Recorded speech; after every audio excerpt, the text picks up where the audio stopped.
the simple pendulum. This is a hinge. So we have a small bob here. This is the mean position. When it allowed to oscillate, assume that it has gone from this point to this point. The mass of the bob is m and the length of the string is L. So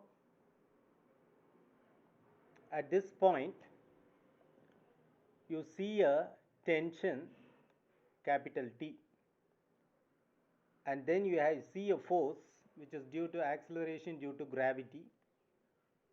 Force is equal to mass into acceleration g. So now, since this is theta, these two are parallel lines. Since this is theta, this is also theta. Now this force is resolved into horizontal and vertical component. So this component will be mg cos theta and this will be mg sin theta. So the total radial force is T minus mg cos theta. Okay. Now the tangential force is responsible for bringing down to the mean position of the bob. So we have net radial force as T minus mg cos theta. Tangential acceleration is mg sin theta. Now we all know that torque is equal to R cross product with F, which is nothing but R of sin theta, considering only the magnitude. Now torque is equal to, here the distance is L, because which is nothing but the length of the string, L multiplied by the horizontal component, it's a vertical component, tangential component, which is mg sin theta. This minus sign indicates, since the bob moves this way, it brings the force tries to bring down this bob to the mean position. Therefore, it is going to oppose it. Therefore, we put negative sign.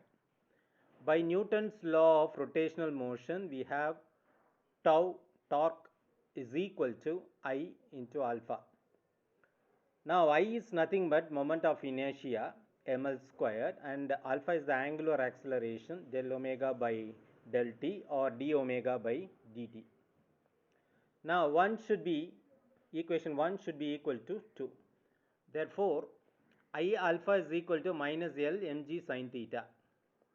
From this, alpha is equal to minus mg L sin theta by I. If theta is very small, sin theta can be approximated to theta. So in the place of sin theta, we can put theta. So alpha is equal to, that is angular acceleration, alpha is equal to minus mg L theta by I. This is third equation. We already know that from linear acceleration, a of t is equal to minus omega square x of t. Comparing equation 3 and 4, here theta, here it is distance x. So when we try to equate 3 and 4, we get minus omega square should be equal to minus mgl divided by I. So minus minus gets cancelled. Omega is equal to square root of mgl by I. Now what is omega? Which is equal to mgl divided by inertia. Inertia is nothing but mass into length square. So mass into L square. Gets cancels out. Here 1L and here 1L gets cancels. Therefore we have omega is equal to square root of g by L.